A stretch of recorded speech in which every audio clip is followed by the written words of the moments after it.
Look at this. I got headphones on. I got a mic going. Baby. If Huh? only people could see you now. Hey, no video. We've gone through this before. All right, No all right, video. all right. Welcome to This Commerce Life. This is a podcast aimed at small, medium entrepreneurs focused on commerce. I'm Phil, your host, and Kenny, your co-host, will join us as well. And we're going to talk to you about the world of retail and commerce and how things are changing in the world. Oh, that's not wrong one. Then I went into Mike's podcast, which is next week. Oh, wrong one. Poor Kelly girl. So I'm not going to know what. I tried 3 podcasts to get into. What a blockhead.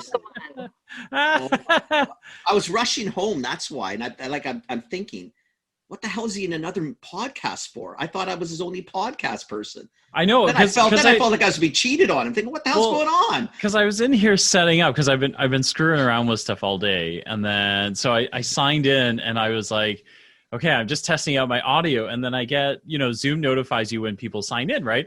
So and it's like, oh, Kenny has joined the podcast. And I'm like, where's Kenny? I don't. Where did Kenny go? I did join the podcast, not this podcast, but I was joining a podcast. Honestly.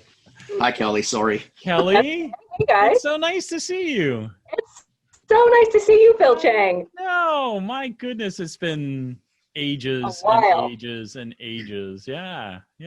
How are you? I'm good. I have my newborn son upstairs with my husband, so Awesome. They're figuring out bedtime on their own tonight. Oh, my gosh. How old?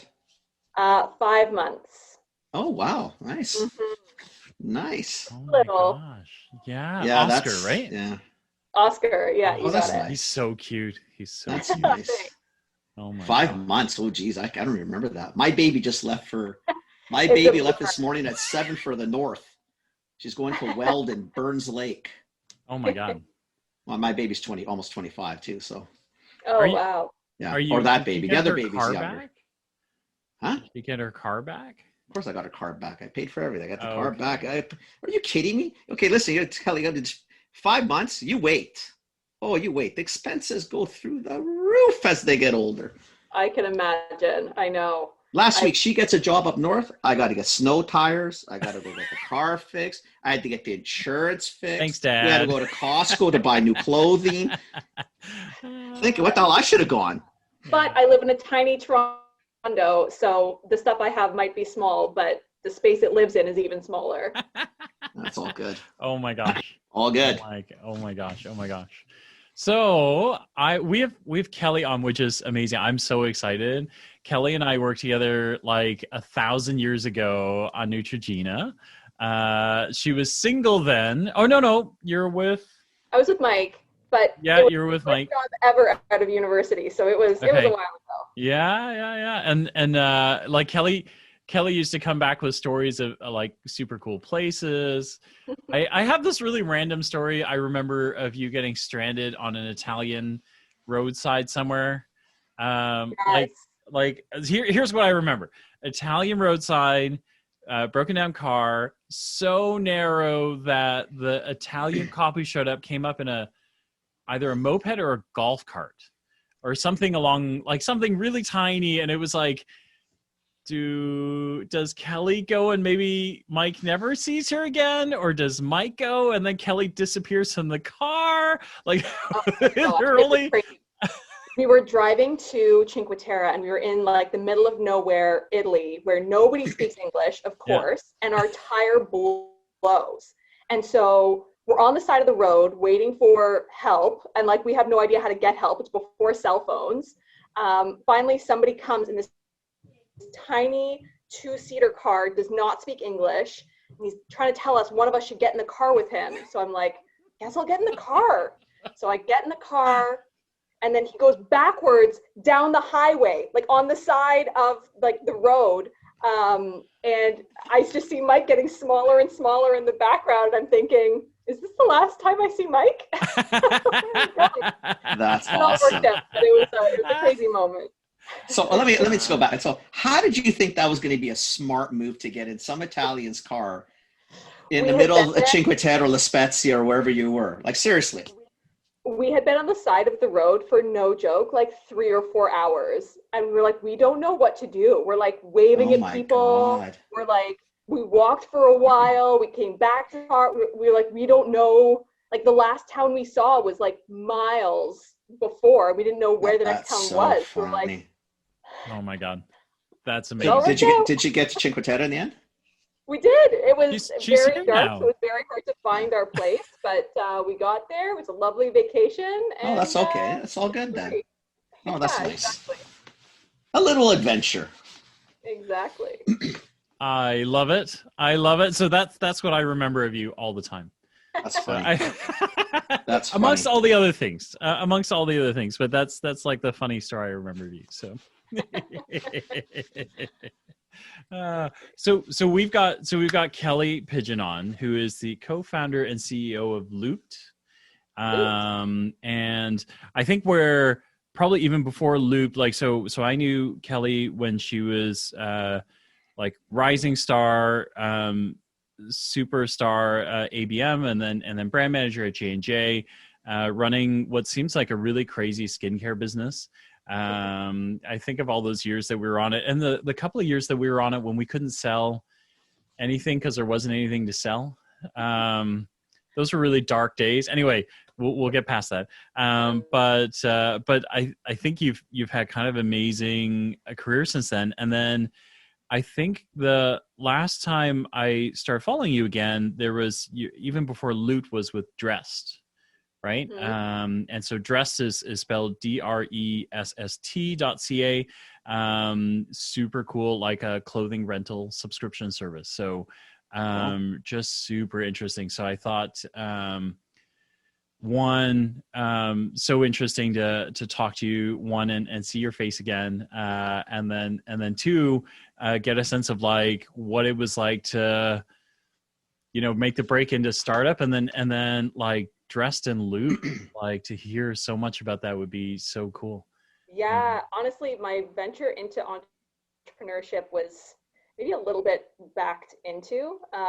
It's really easy to go with the flow when you're in a corporate job that you really enjoy. And I liked my time at J&J. Yeah. I had a cool job. I was living in New York, and I was one of the global leaders for Band-Aid brand. It was super fun. But again, I can talk about Mike a lot, but he was living in Toronto, and so I was commuting back and forth and knew I wanted to make a move back to Toronto. And that personal decision forced me to have a think on what I wanted to do with my career next. And in one of those sort of enterprise incumbents where you're already huge and taking up lots of shelf space, you're fighting off all these direct-to-consumer disruptors. And I thought, wouldn't it be kind of fun to be one of those direct-to-consumer disruptors rather than trying to fight them off? And so I reached out to my friend, Laura Bryce, who became my co-founder. And we just started talking about what we might want to do.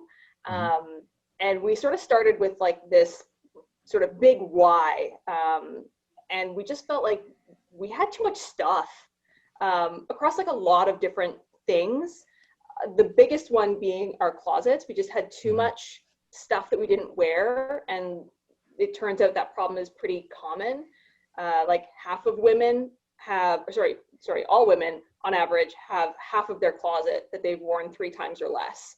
So like you've got this closet of regrets collecting dust, and you're still going out and spending a couple $100 every month to buy something new. And we thought there's got to be a better way. And so we invented Dresst, which is like a clothing rental subscription where you get 3 items of clothing, best closet, whichever 3. You want 3 blazers, you want 3 dresses, you want 3 sweaters, whatever you want.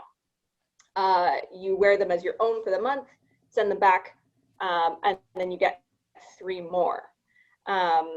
And we learned a couple of interesting things running that business for the last couple of years. The first thing we learned was— Wait, can I pause? Can I just pause you for 1 second? Yeah. I just want to point out, in case Amelia or Kathy ever listens to this, that neither of the guys on the show ever said that you have too much stuff in the closet. I didn't say anything. I'm saying there's a lot of other women. That's all I heard. I didn't hear your wife or my I just wife. want to be clear. That was Kelly who said it. Yeah. I wasn't even thinking it. I didn't nod yes. I didn't nod you. I was Same as you. I was nothing. Okay, now you can continue. Now you Please, can go on. First Thank thing you, you Phil, learned. for clarifying that, because I thought, oh shit. Otherwise this podcast Somehow ends we're here gonna at own this, 151, right? 152, and all of a sudden it just stops, right? It's over. Great. So yeah, we learned a couple really interesting things. Yeah. The first was that, not surprising, Canadians are not so different from Americans, and that there's a bunch of services like that in the US, and it kind of took off here. We were seeing 30-40% growth month over month since launch. And then the second thing we learned was that it's pretty complex, this business, and those sort of standard templates that exist to set up a business like Shopify, they're just not set up for a rental subscription business. And actually we thought that's maybe an even more interesting insight. And since we're building our own platform and we understand all the nuts and bolts of how this business works and what customers are saying, because we're right in the nitty-gritty details for the last couple of years, we're the perfect people to build this. And actually clothing is a good example, but so are toys. I look at stuff that Oscar has, and the stuff that he was using at 2 months, it's just not relevant anymore. He's past the black and white photos, and he's onto the colorful rings to gnaw on. The stuff piles up. So there's a real opportunity across durable goods for this kind of a service, I think. So now we're powering other brands and retailers to do the same.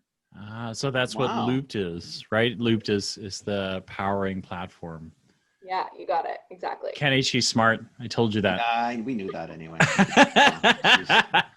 We always bring in smart people. I always leave these shows, Kelly, feeling so bad. I think, oh my God, so inferior. I love it. Wow. I love it. So you developed Dresst, which was this. I want to learn more about Dresst too. The rental platform, and then Loop was sort of the back end to assist Dresst, or I guess anybody who wants to do Dresst version 12 of if someone else wants. Oh wow. Yeah, we started off on Shopify, and I'm such a fan of Shopify actually. We got our version 1.0 site up within 2 months, 3 months of deciding we wanted to do this, and I know nothing about coding or how to build a website from scratch, and so it was pretty incredible that they have this tool to just stand up a business from nothing. So it's super cool, but the moment it starts getting a little bit more complex, you start breaking the templates, it stops working. It really has to be something that's made for this kind of business specifically. Yeah. So buying, selling, retail, pretty much. That's it. So you just got to help me. I want to understand this thing. So explain sort of what you do on Dresst, and then we can go into the Loop thing. Because Joe Techie here is going to get all excited and go down that path. I'm already excited. I'm still trying to figure out what the hell you do, because I kind of think this is really cool. Because I think you're right. I think toys, any of the baby stuff, never mind just toys. Sporting equipment. What do you call the things that it's 25 years, and the other ones are 24 years old. So it's been a long time. The carriages and all those things, strollers, where you can either go to marketplace and sell them on Facebook, which has gotten very large, or you can do this. So I'm, my wife wants to rent clothes for a month. What does she do? She just hops on the site and. Yeah, exactly. And we have a catalog of clothes. We have a little chat on there if you want to talk to a stylist about how does this fit, how does that fit. I really like this one sweater or blouse, but how do I make it a complete outfit? What goes really well with it? And then you get those pieces, and like I said, you wear them as your own, and it's almost like the analogy is the smartest closet you've ever had, because it takes up no room, has whatever you want in it, does all your dry cleaning. It's kind of a easy peasy solution for just getting new stuff without going to H&M or Zara and wearing something 5 times and it falls apart. Right. Yeah. And you warehouse all this stuff? Yeah, we do. So do you buy stuff, or you get a donation, or people just saying, or do you work with clothing companies maybe?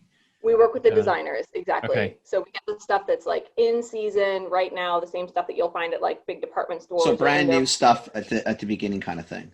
Exactly. Yeah, you got it. Yeah. Oh, I have so many more questions now. That's very interesting. Thanks. It's super cool. I mean, very interesting. It's brilliant, right? I mean, like for guys, it's the going to an event, throw on the same black suit, switch out a tie so nobody remembers I wore that tie last time. But I can see it, right? It's like, no, I wore that dress last time. Well, you could totally see. Now. Listen, like now I think you've got the same shirt on for 152 podcasts. Yeah. We gotta go out, wow. So I totally get it. It's a good point about like the contrast for men being able to wear kind of whatever they want. It's almost we don't get judged on our clothing. We don't get judged on how we look. I mean, seriously, we don't get judged. Women are perpetually judged. I mean, it's different. But our bar's by really low, right? by men, you gotta obviously, keep the and by tie women. knot up, and then you got to tuck in the shirt, and then that's but you know what? right? Even it's if you don't, you just get looked at. Yeah. Well, he's just a loser like the rest of them. So it's totally. But women get, women are terrible on women. I mean, because I think she wore that dress before. Yeah. Men, are just men. So you really, we set the bar really low a long time ago. Yeah. So it'd be tough to be a woman with that because you're always. I mean, I watch Amelia. I'm sure you watch Kathy. I mean, the complexity of just going out. Like, fuck, I'm just in there. Just put something on. Who gives a shit? Let's just go. Let's get the hell out of this house. I've had the same t-shirt on for a month. What's the difference? But again, it's different. Yeah. It's a good point you guys raise about like the contrast with like men dressing themselves as women. It's another example of like a pink tax. Where like women's razors are more expensive or whatever. Yeah. Like in this case, if you want to put on a professional brand at the office or look cute at a party, whatever it is, it's just more expensive to do that as a woman. Everything is. Your t-shirt is $50. My t-shirt is in a plastic bag, $6. Same t-shirt. Same. Yeah, exactly. Right? But that's again, it's just a different mentality.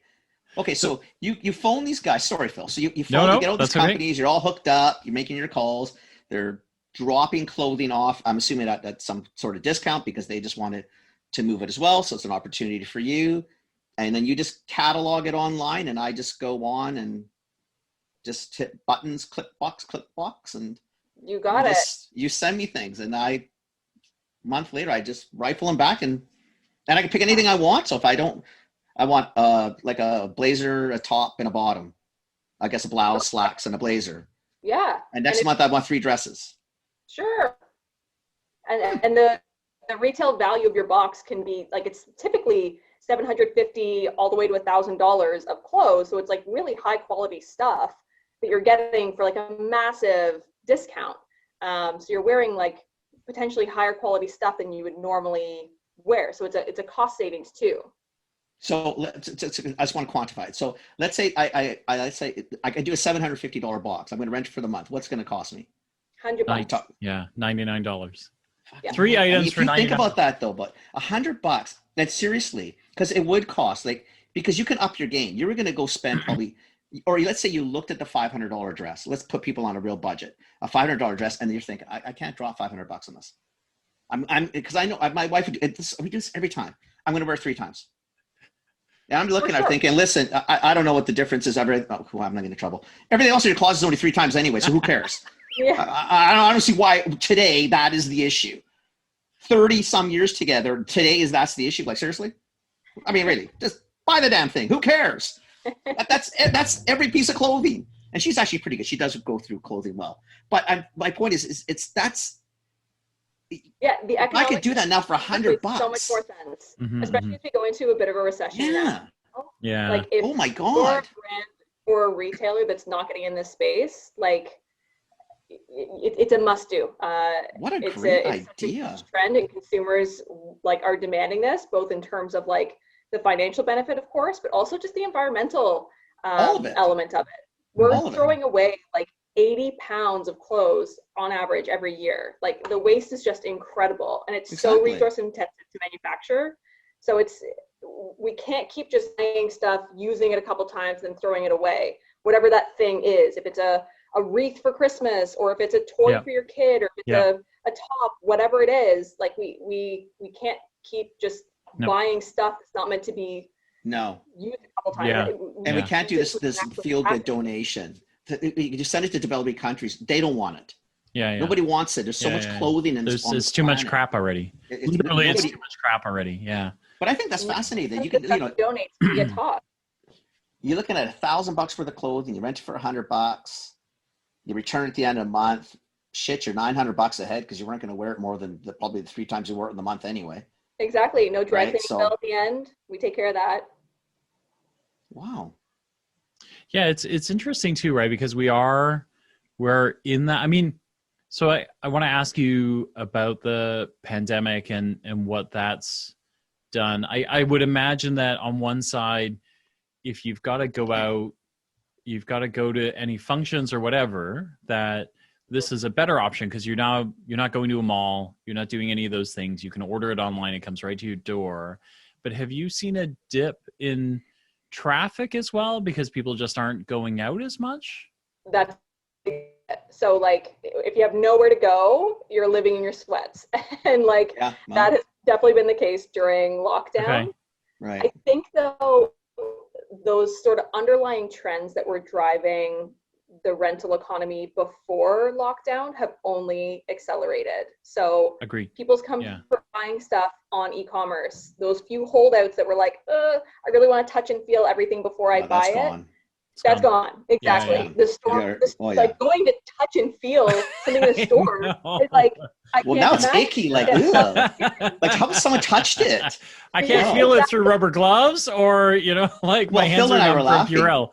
We look at aisles now. We'll look at an aisle. Oh, there's 12 people. I'm not going down that aisle. Yeah, no. Oh, there's too many people in that section. You walk through produce. Oh, I'm not doing produce now. Yeah. Like, so, I mean, seriously, I think totally changed the way we do it. Yeah. But to Phil's point, though, like, how I'm not going anywhere. So what am I going to rent? Well, that's it. Yeah. So I think like fashion has been hit very hard by the pandemic, no question. And people are going to go back to the stores, but I will say like this lockdown has accelerated the adoption of e-commerce, like gangbusters. Yeah. And I think the other thing that's kind of cool is we've seen how nature is able to rebound when we're able to just give it a sec. Like you see all these pictures on Instagram of like wildlife retaking cities and this clearing in India, and like it's a glimmer of hope in such a tough narrative, right? And so I think people are grabbing onto that glimmer of hope and looking to find ways that they can act in a more environmentally sustainable way coming out of this pandemic. And I think this is just another example of that. And then of course, I think you're right. We're going into a recession. Nobody can afford to buy this stuff. Yeah. You know what, though? I think it's even going to be more the other. I think you're right. I think now that we've all, because we really have been stuck in the house for a while, right? And I think we've all probably been looking at the stuff we've had. And Phil and I've talked about this on the show lots of times, is that, that rat race that we were like, we all got a chance to slow down for a minute just to kind of reset. And then you walk around your house, you're thinking, I got a lot of shit in this house. Yes. I mean, I don't know if I want it. And we're still buying stuff, but we're much more selective about what we're buying. Yeah. And I would probably be more inclined. I mean, as a guy, again, it's different. I can wear the same shirt. I mean, seriously, the bar is so low. It's not even funny. At least the more you think about it, it's actually pathetic. But I can wear the same shirt like every day for the weekend. Really, I don't even think my wife notices. I don't think anybody notices. But I think it could be really cool coming up that you can change more frequently. You're not fueling this mass consumerism. That's the only part that's going to be tricky because you don't know how that's going to play. But so here's where I think there might be one, a marketing play, and then two, I think is going to happen, right? Is I'm starting to notice on the calls that I do with, kind of the various clients I have, that they're starting to pick days that they're dressing up at home, right? Because everybody's been wearing sweats for 9 months, right? And so at this point you're going, should I wear the black ones or the gray ones? Which ones like I'm rotating through 5 pairs of tracks, right? But the other day, one of my other clients, he was in a collared shirt and he had, and he had, really? And I was like, what are you wearing? And he was like, you know what? He was like, it was just something different. Like every t-shirt feels the same now. Yeah. And I just wanted to change it up, right? And so I think that there is probably some room for you there too, right? Kelly is like, you're going to start to be able to play into some of that stuff. Like if companies start doing this, right? Like companies are already doing like weird things to bond, right? Is like dress up Fridays, or bow tie Fridays. I like or, that. I think there's a play in like that.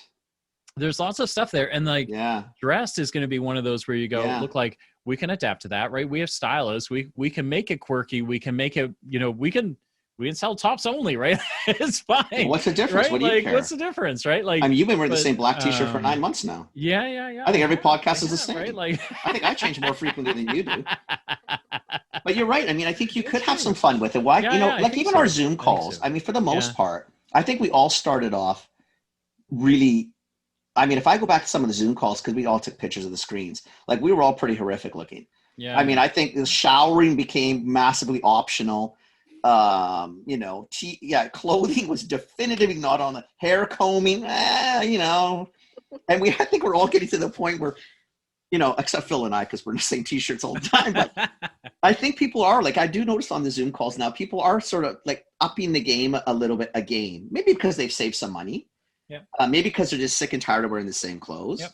And maybe there is some kind of fun to fun on this one where there could be a hole in the market. It could feel good. Yeah. Feel good Fridays, get dressed, or throwback Thursdays. You try something a little funky, that little passe, but kind of coming back on trend or whatever. So I'm curious, and you kind of like you pull it back as far as you're willing to pull it back. I'm just curious, like you've got a full warehouse full of clothes. You get I think it's amazing, right? Like I think if we haven't talked about it, but the logistics of like getting this out of a warehouse into somebody's hands and then getting it back, getting it dry clean. I don't get it. Like all that kind of stuff is like mind numbing. What do you do with all these clothes when they're, like there's a seasonality to some of these clothes as well? Have you reached just longevity in general, Phil? Like, I mean, how many times can you actually wear something before it's not ratty, but ratty. Ratty. Yeah. Is that okay to say? Yeah, ratty. Well, ratty and out of style, right? Like I think both of those, because one of your brand icons is just like being current and being, very in the moment, right? So when does this stuff, have you guys run into any of that temporal stuff of like, oh, okay, no. That ain't going back out. That can't go back out again, right? Like, and what do you do with it? 100%. Yeah. So there's a couple things in there. One is we make sure that the stuff is like new condition. So we do the repairs and like refurbish where we can. Sometimes it's been worn too many times and cannot go back out. And if it's destroyed, it's destroyed. We've taken the useful life for that garment. Mm-hmm. Right. Mm-hmm. But there is that other scenario of like, it's still great condition. It's just not as current and nobody's renting it anymore. There's a couple different avenues for those clothes. One is it goes to Poshmark, which is a great secondhand clothing marketplace. Yeah. So we have like our own little store on Poshmark, which I think is a fabulous. Okay, that's cool. Smart idea. Yeah, and it's growing like crazy. They do. It's really a fun place to shop. Or it's donated, and not everything that goes through donations ends up actually getting used. But if we can provide some high quality stuff to whatever charity to help women dress well for an interview, and they would not be able to buy that kind of thing. Great. Yeah, that's awesome. I mean, at least the clothes are getting enough chances to circulate, though. But I guess one of the things and this is one thing I've always struggled with. Sort of the online world. So your clothing comes in brand new, $750 sort of retail value. Let's just assume that you paid a massive discount. You paid $150 for the clothes. That's all they charged you. But you're renting them for $100, right? They come back at the end of the month, and within that month, they are already deemed suspect. Mm-hmm. Like, how do you manage that part of it? Because Phil, I'm probably the same people, Yeah.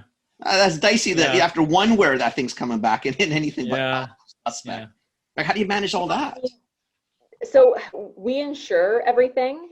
So we never, like, if you're a customer and you spill your red wine on but that's where I was going. I'm thinking of it. What the hell? Like, Yeah, so everything is insured. So we're never gonna like force you to pay for something, even if you destroy it. There is an option to buy it if you fall in love with a piece at the end Okay. of your month, and then it's like a up to a 50% discount.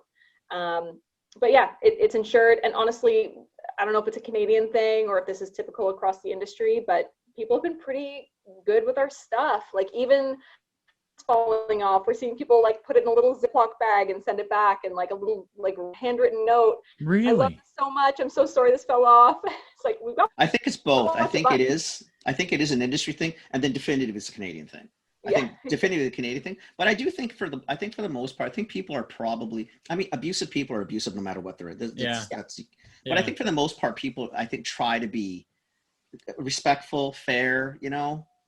That's it. You treat people like an adult. Yeah. You don't have these like really horrible policies. And Kelly, I spilled wine on. I'm not sending it back. I mean, I'll just buy it because I feel like an asshole. And exactly. Right.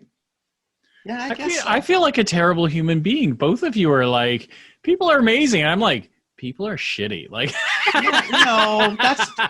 I spent a lot of time in retail. Like, there are a lot of shitty people in retail. There is, but if you look at it in the grand scheme of it. Yeah, okay. Oh my God, Joe pessimistic, right? What the hell's the matter? I know. I feel like a schmuck, right? You two are like, people are great, and they're I'm like, saying, I think for the most part, people are pretty fair. All right. Right? No, it's good. It's good. I think it's amazing. Right? It's that's the way. But I do think the logistical nightmare of just all of it. I mean, honestly, I find it because it's like retail, but it's kind of a screwed up retail.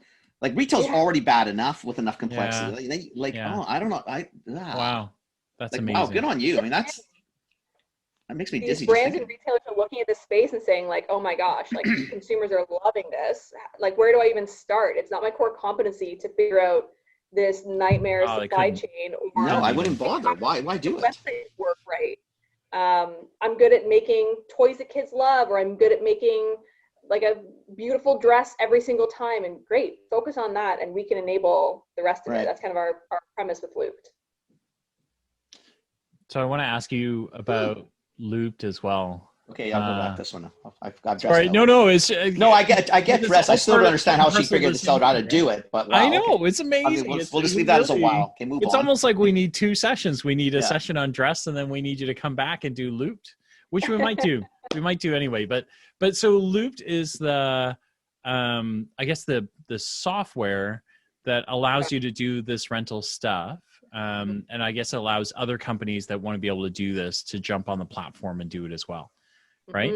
Yeah, you got it. Exactly. And I mean, there's all the benefits we've kind of talked about in terms of just consumers love it. You're a leader from an environmental perspective. But I think the other thing that gets companies really excited about this model is the kind of data you're able to get back.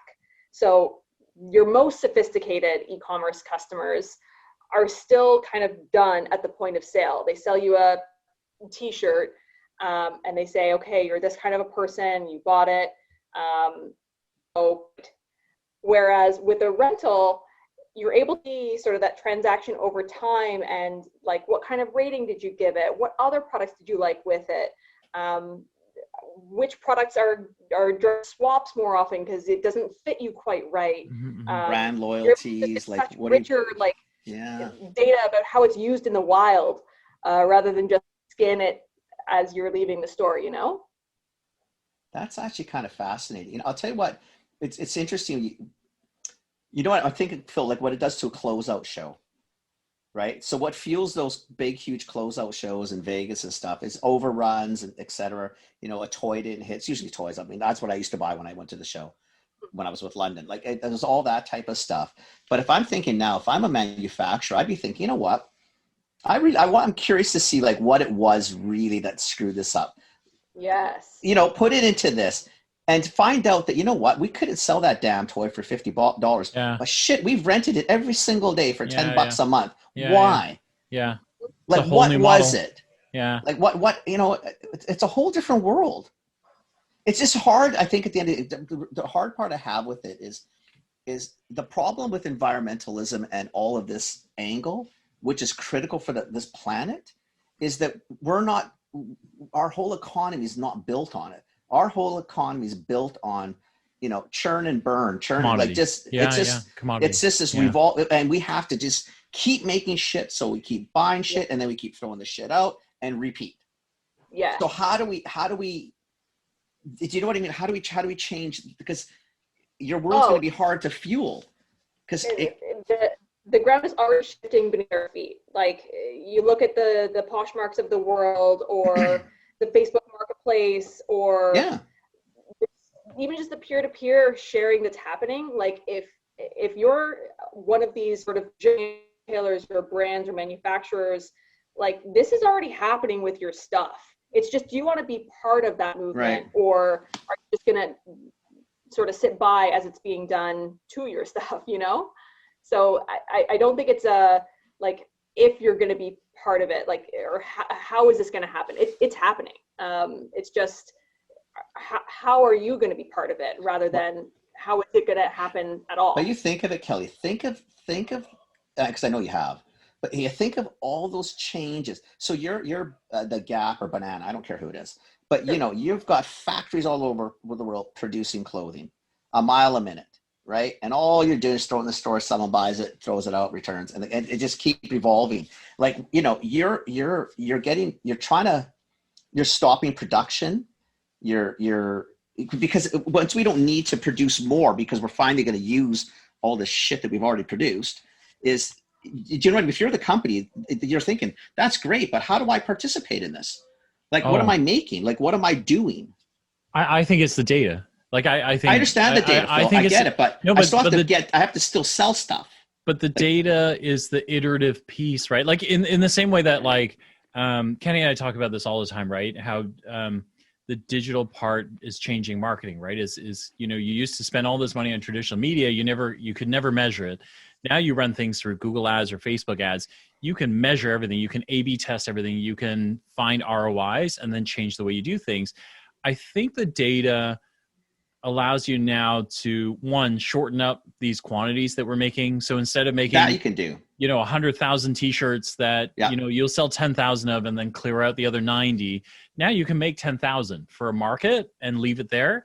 But it also means that now if you truly thought you could sell 100,000, the data tells you where to sell the 100,000 and how to make it so you can sell it in the right places. Do you know what I mean? Like, so it means that maybe Kenny, you and I, the data says these two schmucks are going to buy the same t-shirt, so I should sell them in the same markets. Yeah. But Kelly's Mike, he's not buying that same t-shirt, right? Like he's a different market, so we're going to make 10 of those because that's all him and his cohort are going to buy is 10. Right? Like all of a sudden, I think that's where it starts to shrink a little bit and then it changes, right? So the factories don't go away. Maybe they just change and they become a little bit more effective. So I get that, but I think most of these factories are designed to do what? These factories are designed not to do boutique runs, and maybe they can be, and that's fine. Yeah. But that all changes cost structure. Changes everything. A lot of things. Yeah. I hear what you're saying. I think you're saying, aren't we going to make less money if we're just renting at this massive discount and like we're not selling stuff? Is that kind of what you're getting at? Well, to some point, because the sad part is because everything is so shareholder driven, everything is so top line driven. Sure. So like for you and I don't care. I mean, at the end of the day, if there was less shit in this planet and you came to me and said, Ken, you know what? We can do that, but you are now going to pay $10 for that $5 t-shirt. You know what I'd probably tell you? I don't really care. It doesn't matter to me. I'll pay the 10. It's not the end of the world in the grand scheme of life. You got it, but you start dragging that over a larger scale. Like you're talking, I mean, the back end implications are huge. There's factories just don't run boutique. They run, the same t-shirt, 20 million. Whether they sell them or not, it's not relevant. They don't care. But if you're gonna like in that example, blast out a t-shirt, it better be a really great t-shirt. Damn right it should be. Have everything just right, and that's sort of where the data comes in. So a lot of these supply chains are more iterative, and even if they are doing larger runs, they need that like feedback loop to make those runs as effective as possible to absolutely sell or rent the most. I guess as long as we're all willing to pay for it, which I think a large part of us probably are. It's just But I don't know what we've trained people to do anymore, or what we've trained people how to buy. I would suggest that we've already started down that path. Like the number of retailers that have closed in the last 3 to 5 years, right? Like you know, Kenny and I come from generations where, you know, a mass run of t-shirt, like you get it, you want a t-shirt, you go to Old Navy. There's about 10 million of them, right? Like the likelihood of every dude walking down the street has the same t-shirt, probably very high. But with every generation, the amount of bespoke or, you know, kind of like limited run type stuff has increased, right? And so you like we see that, right? Like all of these guys are going away, right? Like right? yeah, but they are paying for it. I think is really the answer. And but I think we're so, talking more our generation. See, because you and I didn't run that way. But we're old and we're going away. So well, thank God, because that might save this planet. Because I like this. I think this model is really cool, but I'm just trying to understand more what the greater implications are. Again, if you run 10,000 t-shirts and they are skookum t-shirts and you know they're going to sell, as opposed to running 1 million, end up having 999,000, you know, end up somewhere, wherever the hell they end up. That's fantastic. But the costing structure is massively different. Like everything changes because of how things are produced. And again, as long as the consumer is willing to pay, and I think a younger generation, to your point, because uniqueness is cool, because you don't necessarily want to be in the same black t-shirt or blue t-shirt that everybody's wearing, you might be willing to pay that a little bit more. But you're willing to pay more because now you can rent stuff and you're not buying as much stuff. Well, and you're doing the right thing. You know how smart Kelly is? Kelly just took I think Kelly's killed it. Like, I think this generation is going to buy into what Kelly does because you know what? They're not fueling the mess that we fueled. Yeah. I just don't. I'm still trying to understand how the corporate world of today gets that. A lot of the I guess up and comers will get it. They just produce smaller runs. You charge a premium. It's kind of cool, and it's bespoke. Yeah. Who cares, right? Yeah. I think it also depends on like which category you're talking about, because we keep on using this t-shirt example, and I don't know that t-shirts are necessarily a good like case study here, because you do blast that out en masse, but a nice suit though you don't have to. But a dress is a great example. I think a suit's a good one. I don't want to spend $2,000 on a suit, but you know what? If I have 3 events during the month and I needed a suit, I'll rent it for $500. Sure. I'm never going to wear it after that anyway. I don't really care. I mean, I've got suits that I don't even have suits anymore. I honestly don't think I have a suit that fits. So it'd be better for me to rent because I don't want to buy it. Right. And those sorts of examples where it is more fashion driven or of the moment, I think those are not necessarily like renting is not necessarily going to totally disrupt the supply chain or like how it's built or like the 10 degrees back from the point of sale. I think it is already those more. Actually might help that one. Yeah. It actually might help that one. Mm-hmm. I'm not going to go out and spend $2,500 on the suit, but you could get 10 rentals on that suit of $400 each. Oh, that's a thing. All of a sudden, that $2,500 suit that was made once, sold 10 times at 50% more than what the original retail was. I think, maybe it's bad. Maybe the t-shirts wasn't a good place to start. You're exactly Come on, Phil. Jeez. The profitability of renting a thing is typically more profitable than just the straight up buy. Especially when you start getting into nicer, like not high end, but higher end. For sure, exactly. Like I think rental car companies have figured that out over the years too. Always nice to have a couple of Corvettes and Camaros as opposed to just Chevettes or whatever. Not a Chevette anymore, but that dated me. I like the Corvette, but you know what I mean. But it's probably a lot. You rent it for $500, $1,000 for the weekend. What do you care? You got better than dropping $100,000 on it. Exactly. You still had your fun. So I think I totally can see it on that end. I think it's got to be up on the higher, not high end, but the mid to high sort of area. Right, but it's not really bigger like t-shirts or like mass produced, whatever. Mm-hmm. I think it's because Phil and I are probably just cheap, and that's where we start. I got to pay $15 for my t-shirt. Jeez. So okay, wait. And I want to go back because Loopt is really interesting to me too, because I think like this idea that other companies like other companies there are you getting a ton of companies that are thinking about doing this, or startups that are jumping into this space? Like big established tier 1 companies, yeah. Wow. Okay. Good for you, man. Because I can see crazy. I can see like the platform itself and being able to account for the complexities of rental and then tracking like an outgoing order and then Back and tracking forth when it comes logistics. back. Yeah, all that It's kind of stuff. It's not just out. It's in and out, in and out, in and out, in and out. Because Holy our Christ. current retail is like, we sold Out. it to you. See It's you out, later, Phil. It's right? one, Like, one direction. oh, it's a return, whatever. It's kind of Yeah. like a reverse order. What's the big deal? It doesn't need to be connected. Yours needs to be like a closed loop system almost, right? So, but I can also see like the experience that you bring of like companies going, oh, I want to do this. And you're going, no, dude, we tried that. No, you might want to do that. You don't really want to do that. Yeah, it sounds great on paper, but Yeah, you you know, don't it wanna didn't do really that. work like that.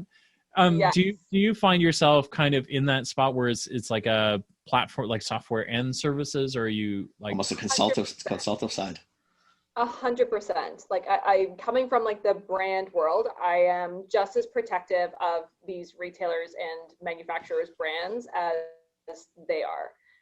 There are some players in this market where they've enabled a similar service, but you choose maybe 10 items that you like from a given closet, and then they ship you 4 of them. Which 4? I don't know which 4. You're just going to get a surprise 4. And as a brand person and as a champion of customers, I think, no. That's horrific. That's wrong. If you're trying to put together an outfit, you can't, they're not discrete items. It all fits together. It's fashion. Yeah. Or if you have a place to be, you don't want to get 4 event dresses. You want to get No. 1. Yeah. And so 100%, Wow. I think my background definitely gives me like a different perspective as some of these other, I guess, more hardcore technology players that have kind of born and raised SaaS. And we have a brilliant tech lead who is building this stuff from the ground up and iterating as we go. But I definitely kind of come from. But you got great customer service levels, which is different. Tech is tech. You can find tech people. Yeah. I'm not saying they're a dime a dozen, but you can find tech people. Yeah. But to make tech palatable, to make tech consumer friendly, Apple made tech very consumer friendly. Think about that. You know what I mean? That's because what focus wasn't on the tech. The focus was on, I need these idiots out there to be able to use it. People like me. I don't want to sit there for 6 days trying to figure it out. Mm-hmm. So yeah, I think that's brilliant. And on your side, it's like you said, if I ordered 10 items, I probably ordered because I had an event and they all were going to connect. Sending me 4 and a surprise 4. Well, I mean, seriously. I mean, that's just chaos. Exactly. Like I can imagine when that package hits the house, I'd want to leave the house. Like, you want to be out. I understand. I get the inspiration. It's Netflix. Yeah. This is what Netflix did when it first started. It's like you don't. But oh my God, not the same. That's not the same as clothing. Decor or fitness. Like when you're choosing a thing, you want the thing. Oh, absolutely. Especially if it's a planned event. Oh my God, what a train wreck. Are there any? You don't need to name names or anything like that, right? But are there any like super interesting models that you've seen? I can imagine we talked about toys. I would imagine that to some extent, like sports equipment, like ski gear, things like that. I can see tools. Being worth tools would be like super interesting. Are there any that you could like that really surprised you in this process as you kind of like brought people on board? The thing is, like tools and like sports equipment, I kind of see this market as 2 intersecting circles. So on the one circle, there's renting stuff. And that's kind of an established market. You can go to Home Depot and rent a tool, or go to a ski hill and rent some skis. And there's pretty good systems that do that stuff. And then there's subscription stuff. And with Amazon Subscribe and Save, like, or Dollar Shave Club, pretty much subscribe to any like consumer good. Yeah, so commodity. Yeah. Commodity. Yeah, exactly. You subscribe to commodities, you rent like capital goods. Yeah.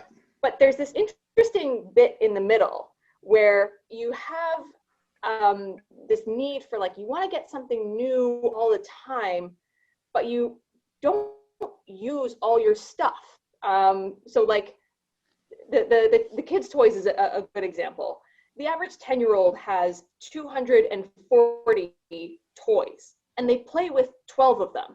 And so, like, That's this crazy. durable goods where there's just this massive underutilization of the stuff you have. Yeah. There's so many use cases in there. There's fashion, we've talked about a lot. There's toys. I think home decor is a really cool one. Whether it's like decorating for the holidays. Home decor would be huge. Like your twinkle lights for your deck in the summer, or absolutely whatever it is. But I think there's a really good use case in home decor. I think even things like books or books. Yeah, books is really like interesting. there's so many different sort of examples of this. No, I think that's actually really cool. I mean, the seasonal aspect for sure. Think home decor. People change their houses typically 4 times a year, like on the seasons. And then within those seasons, probably a few minor seasons. But, you know, that's very interesting. Like, do you want to buy 6? Do you want to buy, you know, winter, spring, summer, fall, Christmas, Halloween, Easter? Like, you got 7, 8 seasons in the house. Like, yeah. You need a house. Oh my God. You need to buy a storage locker just to manage the seasons. Literally. Yeah. Like, dead serious. I mean, that would be a fascinating. That's half my basement, I think. Like we you know, we rotate out. Like there's a Christmas tree in the corner, you know, like, oh my God. Summer furniture, winter furniture, this thing, all this stuff. Yeah. It's so interesting. There's this retailer in Japan called Muji. And actually as like triggered by this lockdown pandemic, they do furniture normally, and they have shifted into a rental model because everybody's been trying to set up their home office. But do they need that for forever? I don't know yet. Maybe. No. But well, even if we do I want it the same all year? Yeah, exactly. Maybe I want to change it up. I'm tired of being, you know, we're all getting tired of being home too. If I could change up this room just by renting, I'd probably do it. That's it. Exactly. Right? So that's the thing. It's good like for you. Like, what a smarty. Holy moly. So when you're running the world, will you remember us? I hope people don't forget us, because we're going to be just in the same T-shirts, you know, and probably the same spots, same shitty rooms. Oh my God, that's so amazing. You guys wanted to have me on here. It's really cool. Oh my God, I think what you're doing is absolutely fascinating. I love it. It's so cool. Oh my gosh, I think it's awesome. Wow, good for you. See, so now you're seeing the two of us with a far away looks because we're spinning off into our own worlds, going, yeah. What can I do with this, right? Like, yeah. We are coming up to the end. Where do people find you if they want to find you? So we have or you don't want to be found. Video on Loopt platform, Loopt with the T. Okay. Shoot us a note, info@loopedplatform.com. Find me on LinkedIn. Shoot me a note there. If you're into the Dresst concept of renting clothes here right now, that's still up and running. It's at dresst.ca, Dresst with a T. And Loopt is like LOO, right? Yeah, exactly. Okay. LOOPT. LOOPT. And is it LOPT platform? No. Looped platform. Loopedplatform.org. Is that you? Nope. .com. No. .com. Okay, got it. Because so I'll put all the places you can find Kelly in our show notes, like we normally do. But thank you for coming on the show. That was really cool. Yeah. Really great chatting. That was really cool. That really was. Yeah. That was really cool. Good for you. Oh my gosh. Yeah. Serious thought starter. I think our listeners are going to love it. So yeah, thank you so much. Even if it's just me and Phil listening, we both loved it. That was fast. I really enjoyed that. We would love to have you back in let's say 2 or 3 months, because I feel like you've got your pulse on what's happening in the market, and as things change, you've probably got like a ton of insight that I think the audience would love to hear. I would love to see how we get through Christmas and the next little bit, and you know, I'd love to hear this. Yeah, by that time, I'm hoping I'll have some more information I can share more publicly about all the ways that we're going to be rolling this out. Did you see that? That was, there's something else going on here. Oh, I Something's like it. I brewing like in the it, I like kitchen, it. baby. All right. Well, That's awesome. when you are ready to share, ping me and we will bring you back on. Even if Oh, it's for a happily. shorty, even if it's for like a 15-minute or whatever, we can help you push out the message. We're happy to do it. I think that would be super exciting. Fantastic. That Very sounds cool. amazing. Very Awesome. cool. All right. Thank you so much. Good for Love you. to see you guys. Okay. That's awesome. Take Okay, care. take care. Thanks. Okay. Bye. Bye. How cool is that? Wow. Yeah. What a Wow. what a neat what a really neat concept. Like it's serious, right? I mean, wow. Because it's strange. I mean, it's just yeah. I mean, wow. You get into that mid to high range though. Like I could see, like not that I wear suits anymore, but if I was going to do something like that, you got a couple. Why not? I mean, I don't want to go spend the money anymore on that. And I really don't feel like fueling anymore. This nonsense we all do. But I think that is the point, right? Is you don't, because I'm doing the same thing, right? It's like when I was at Target, we had to wear suits every day, suit and tie. So I got like 7, 8 of those lying around. I went to startup, maybe I wore a jacket twice a year. Yeah. Right. It just dropped from there. Now I don't wear them at all. Right. Like, and so I'm looking at these going, these are taking up space. I probably, like I was a bigger guy then, like I've lost some weight, changes. All that, everything Style changes, whatever. So I can't wear these anymore, but I'm not going to go out and buy another suit. And so I think that's where this comes in is like, even at like, I mean, Dresst doesn't do men's clothing, but if it did, at 3 pieces for $100, like that's a pair of slacks, a jacket, maybe I've got my own dress shirt, whatever it is. One right? event, like shoes. One event during the month. I just don't want to go buy anything new. $100, you're in.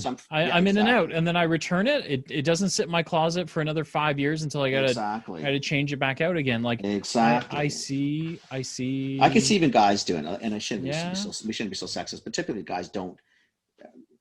And again, a lot of it is what we said at the beginning. Guys just really don't get judged. Yep. I mean, very few times. I mean, if you think about it, if you go out, women typically will judge women, so will the men judge the women. Yeah. And it's, really nobody's paying attention to us. Right. So it's a shitload easier to get away with, you can dress the way you want. You can watch it on the news. Yep. We never comment on how the guy looks. But I think that's changing too. It's changing slowly. It's changing. Yeah. But it's changing from, again, I think, again, back to a younger demographic. I mean, our generation is going to change too because we have no choice. Yeah. And it's the right way to do things. Yeah.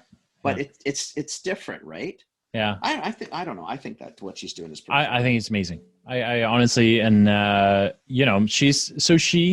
it's funny because her, and then the listeners will remember Bram, who did Shelfgram. They were at J&J roughly the same time. Like that class of kids, quote unquote. Right. Super talented. What a group, man. Just super talented, right? Like you look at these two coming out of here, you're going, what the heck, right? Like, wow. This is like superstar draft, right? So, it's just, wow, impressive. Absolutely impressive. Yeah. Wow, cool. Anyway, cool. Okay, buddy boy, I'm going to go have some dinner, and we'll be back on with you. Yeah, about an hour. About an hour. Okay. See you then. Brent. Thanks. Shout. Okay, bye. All right, that's the end of this Commerce Life. We'll be back soon with the next episode. Thank you for joining us. We hope you enjoyed it. Give us feedback. Tell us what you think. Subscribe, like us, join us, share us, tell your friends about us. And we hope to see you next time with more commerce news.